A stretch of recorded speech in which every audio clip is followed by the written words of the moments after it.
اعوذ باللہ من الشیطان الرجیم بسم اللہ الرحمن الرحیم۔ ناظرین و سامعین السلام علیکم۔ امید ہے آپ خیریت سے ہوں گے اور ہمارے ویڈیوز سے مستفید ہو رہے ہوں گے۔ ناظرین، آج ہم جس ہستی کا تعارف لے کر حاضر ہوئے ہیں ان کا نام نامی، اسم گرامی حضرت خدیجہ بنت خویلد سلام اللہ علیہا ہے۔ زمانہ جاہلیت سے ہی کہ جب اسلام کا اظہار نہیں ہوا تھا،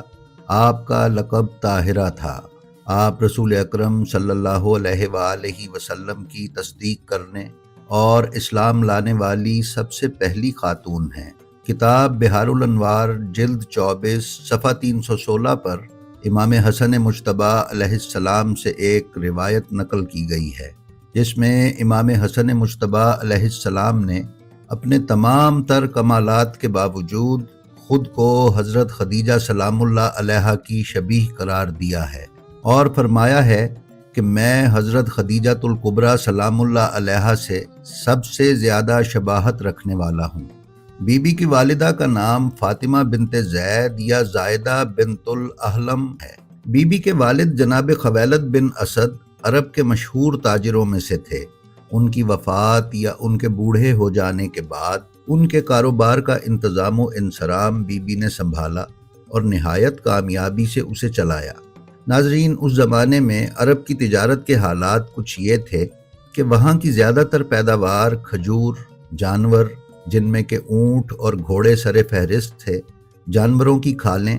مدینہ اور طائف کے اطراف کے کچھ ایسے پھل جو لمبے سفر میں خراب نہ ہوں، اور اسی طرح اونٹ اور بھیڑ بکریوں کے بالوں سے بنی ہوئی اشیاء مثلاً رسیاں، کمبل وغیرہ عرب سے دوسرے ممالک جیسے کہ یمن، شام، افریقہ، مصر،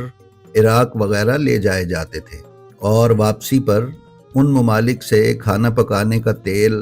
کپڑا، جوتے، اسلحہ، لکڑی، مسالہ جات، جڑی بوٹیاں، خوشبوئیں یعنی عطر، گھرداری کے سامان مثلاً برتن وغیرہ، اور خصوصاً اجناس میں گندم اور جو وغیرہ سر فہرست تھیں، لے کر یہ تجارتی قافلے واپس مکہ مدینہ اور دیگر شہروں میں آتے تھے۔ الطبقات الکبریٰ ابن سعد کی جلد نمبر 8 میں بیان کیا گیا ہے کہ جناب خویلد کا انتقال زمانہ جاہلیت میں لڑی جانے والی مشہور ترین جنگ حرب الفجار میں 20 عام الفیل کو ہوا۔ حرب الفجار 15 عام الفیل میں قریش اور بنی قیس کے درمیان عکاظ کے بازار سے محرم کے مہینے میں شروع ہوئی اور ان مہینوں میں کہ جن میں لڑنا منع ہے ہوتی رہی، اسی لیے اس جنگ کو حرب الفجار کہا جاتا ہے۔ یہ جنگ 10 سال تک چلتی رہی، تاہم کچھ مورخین نے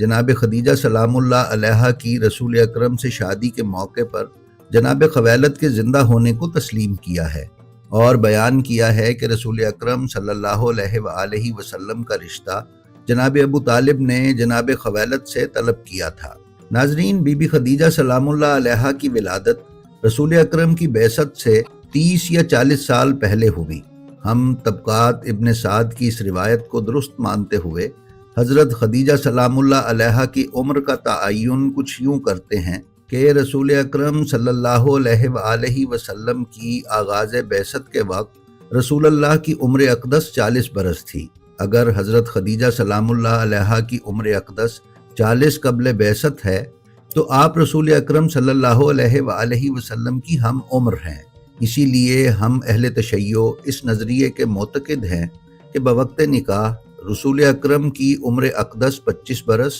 اور بی بی سلام اللہ علیہا کی عمر اقدس بھی 25 ہی برس تھی۔ رسول اکرم اور بی بی سلام اللہ علیہا کا عقد مبارک 25 عام الفیل یعنی رسول اکرم کی بعثت سے 15 سال قبل ہوا۔ حضرت خدیجہ سلام اللہ علیہا کے بارے میں شیعہ اور سنی مورخین کے گروہ کا عقیدہ ہے کہ پیغمبر اسلام صلی اللہ علیہ وآلہ وسلم سے شادی کے وقت حضرت خدیجہ سلام اللہ علیہا کنواری تھی اور اس سے پہلے ان کا کوئی شوہر نہیں تھا۔ کتاب 14 ستارے میں بھی علامہ نجم الحسن کراروی صاحب نے بیان کیا ہے کہ شیعہ محققین کے مطابق حضرت خدیجہ سلام اللہ علیہا دوشیزہ تھیں اور رسول اکرم سے شادی سے قبل ان کی کوئی شادی نہیں ہوئی اور آپ کی رسول اللہ سے شادی سے پہلے کوئی اولاد نہیں تھی۔ حضرت فاطمہ الزہرا سلام اللہ علیہا کے علاوہ جن بیٹیوں کا ذکر عام طور پر کتابوں میں کیا جاتا ہے وہ حضرت خدیجہ سلام اللہ علیہا کی بہن حالہ بنت خویلد کی بیٹیاں تھیں،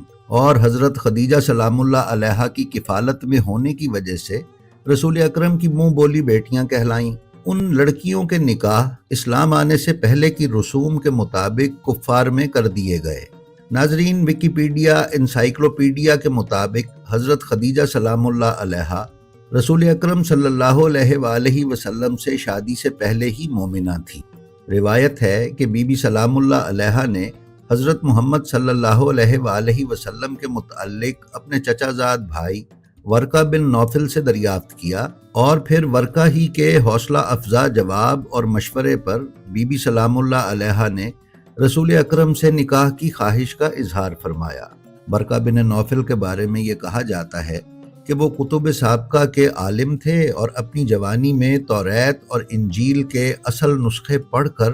انہوں نے عیسائیت قبول کی تھی، اسی لیے توریت اور انجیل کے اصل نسخوں اور انبیاء کے صحائف میں رسول اکرم صلی اللہ علیہ وآلہ وسلم کے ظہور، ان کی نبوت اور اسلام کے پھیلنے کی تمام نشانیوں سے آگاہ تھے، اور انہی امور سے انہوں نے حضرت خدیجہ سلام اللہ علیہا کو آگاہ کیا۔ ورقہ کے بارے میں مشہور ہے کہ انہوں نے کبھی شراب نہیں پی۔ ناظرین، پروفیسر حسین انصاریان کی ویب سائٹ irfan.ir پر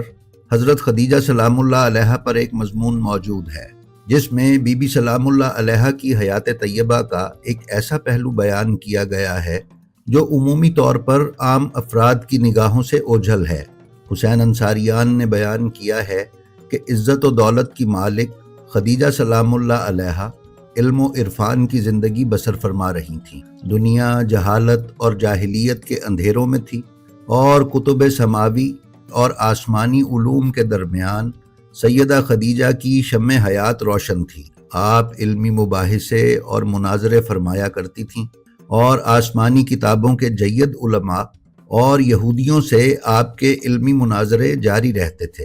آپ کے خاندان کو صرف سیادت و سروری کا ہی فخر حاصل نہیں تھا، بلکہ اس خاندان میں زمانہ قدیم سے علم بھی خیمہ زن تھا۔ اسی مضمون میں حسین انصاریان بیان کرتے ہیں کہ دنیا کی کوئی عورت اتنا جہیز لے کر اپنے شوہر کے گھر نہیں آئی جتنا سیدہ خدیجہ خانہ نبوت میں لے کر آئیں۔ شہزادی عرب کے جہیز کا یہ سارا سامان نہ تو آپ کے والد مرحوم کی چھوڑی ہوئی دولت سے تھا، نہ ہی بھائیوں کی محبت کا نتیجہ، بلکہ میمونہ کاملہ فاضلہ و عاقلہ شہزادی نے تجارت کر کے اور اس تجارت کو بین الاقوامی فروغ دے کر خود اپنی خداداد عقل، بہترین صلاحیت اور استعداد اور حسن انتظام سے اتنا سرمایہ اکٹھا کیا کہ عرب کی دنیا میں کوئی رئیس و امیر بھی اس دولت کا مقابلہ نہیں کر سکتا تھا۔ ناظرین، دوسری طرف کا حال یہ ہے کہ خاندان بنی ہاشم اپنی فیاضی اور اپنی دولت و ثروت اور مہمان نوازی کی وجہ سے پورے عرب میں مشہور تھا۔ لبنان کے مشہور مورخ ہاشم معروف حسنی اپنی کتاب سیرت مصطفیٰ میں کتاب البدایہ والنہایہ صفحہ 295-96 کے حوالے سے بیان کرتے ہیں کہ حضرت عمار یاسر نے روایت کی ہے کہ حضرت خدیجہ نے حضرت صلی اللہ علیہ وآلہ وسلم کو اپنی تجارت کے لیے اجرت پر نہیں رکھا تھا، اور نہ ہی حضرت نے کبھی کسی کا کام اجرت پر کیا۔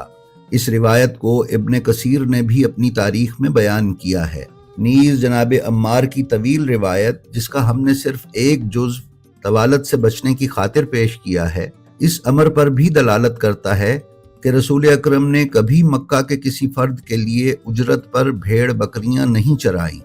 آیت اللہ سید محمد کاظم قزوینی نے اپنی مشہور کتاب فاطمہ الزہرا من المہد الی اللحد میں بیان فرمایا ہے کہ حضرت خدیجہ سلام اللہ علیہا نے اپنے حق مہر کے لیے خود رسول اکرم کو 4000 دینار بھجوائے اور گزارش کی کہ یہ رسول اللہ اپنی طرف سے حضرت خدیجہ کے چچا کو ادا کریں۔ اس پر ابو جہل جل بھن گیا اور منہ پھاڑ پھاڑ کر کہنے لگا، اے لوگو، ہم تو ہمیشہ دیکھتے آئے ہیں کہ مرد عورتوں کو مہر دیتے ہیں، ہم نے یہ کبھی نہیں دیکھا کہ عورتیں مردوں کو مہر دیں۔ تو اس کا جواب سردار مکہ جناب ابو طالب علیہ السلام نے غضبناک صورت میں یوں دیا: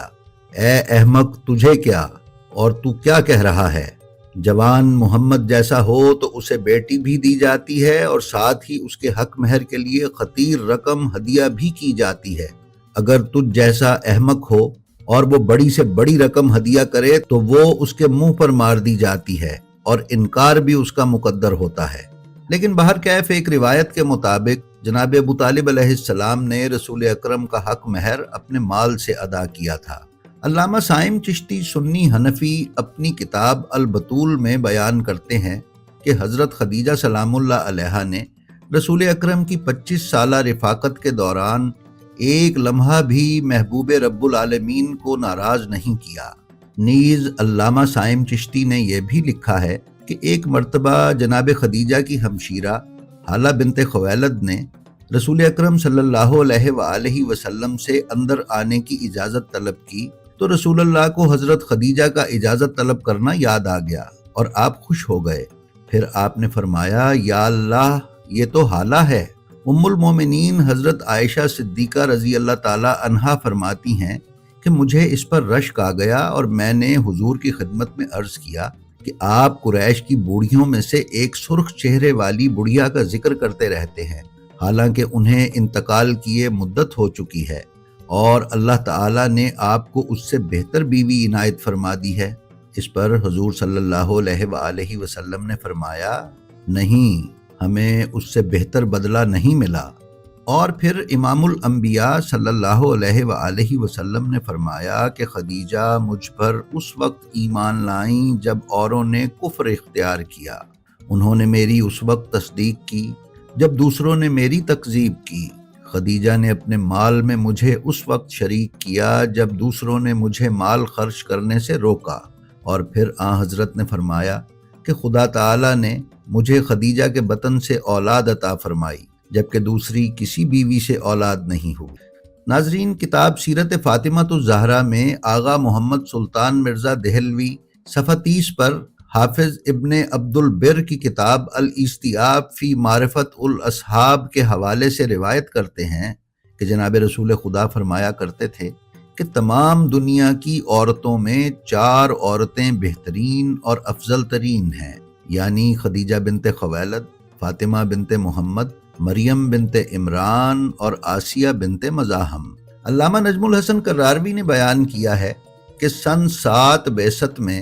قریش نے بنو ہاشم سے ہر قسم کا تعلق اور ناطہ توڑ کر ان کو شیب ابی طالب میں محصور کر دیا۔ بنو ہاشم پر وہ 3 سال انتہائی مصائب کا وقت تھا، یہاں تک کہ وہ خوراک اور رہن سہن کی بنیادی ضروریات سے بھی محروم ہو گئے اور چٹانوں پر اگنے والی خودرو جڑی بوٹیاں کھانے پر مجبور ہو گئے۔ انہی نامساعد حالات اور سختیوں کی وجہ سے حضرت خدیجۃ الکبریٰ سلام اللہ علیہا شدید بیمار ہو گئیں اور آخرکار شہادت اختیار کر گئیں۔ اکثر تاریخی منابع میں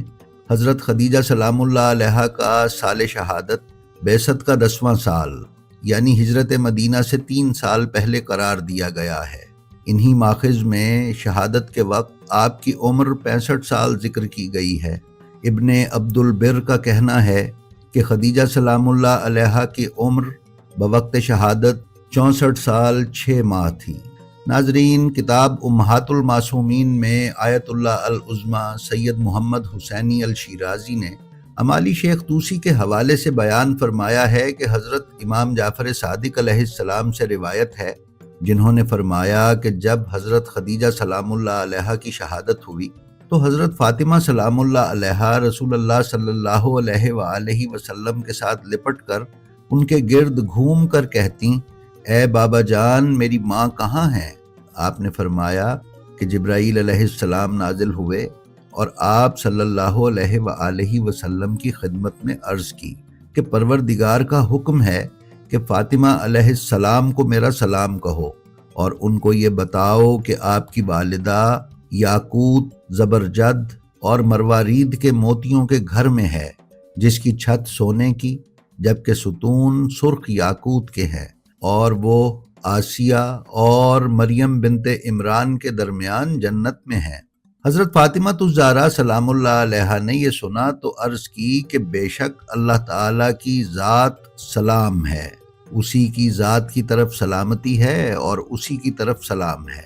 ناظرین، بعض مصادر میں ہے کہ حضرت خدیجہ سلام اللہ علیہا کا سال شہادت اور حضرت ابو طالب علیہ السلام کا سال شہادت ایک ہی ہے۔ وہ سال رسول اکرم پہ بہت بھاری تھا، غم و اندوہ کے بادل ہر وقت رسول اکرم پر چھائے رہتے۔ اس سال کو آپ نے عام الحزن یعنی غم کا سال قرار دیا۔ آپ کی وفات کی تاریخ 10 ماہ رمضان سن 10 بعثت ہے۔ ناظرین، مشہور ترین شیعہ مآخذ میں بیان کردہ اقوال کے مطابق آپ کی 3 اولادوں کا صراحت کے ساتھ ذکر کیا جاتا ہے، جناب قاسم، جناب عبداللہ اور حضرت فاطمہ الزہرا سلام اللہ علیہا۔ ائمہ اہل بیت علیہم السلام نے خود کو آپ کی ذریت میں سے ہونے پر فخر و مباحات کا اظہار فرمایا ہے۔ جی تو ناظرین، یہ تھی ہماری آج کی ویڈیو۔ اگر آپ ہمارے چینل بلینڈ آف ہسٹری پر نئے ہیں تو ہم آپ سے گزارش کرتے ہیں کہ اسے سبسکرائب کر لیں اور اس کے بیل آئیکن پر کلک کر کے آل نوٹیفیکیشنز کی سیٹنگ کا انتخاب کر لیں تاکہ آپ ہمارے کسی ویڈیو سے محروم نہ رہ سکیں۔ اس کے ساتھ ہی ساتھ ہمارا جو ویڈیو آپ کو پسند آئے اس کا لنک اپنے حلقہ احباب میں شیئر کرتے رہیں تاکہ علوم آل محمد کی نشر و اشاعت میں آپ کی حصہ داری برقرار رہے۔ اس کے ساتھ ہی ساتھ ہم آپ سے یہ بھی گزارش کرتے ہیں کہ آپ اپنا اور اپنے متعلقین کا بے حد خیال رکھیں اور خلق خدا میں آسانیاں تقسیم کرتے رہیں۔ خدا آپ کا حامی و ناصر ہو۔ السلام علیکم۔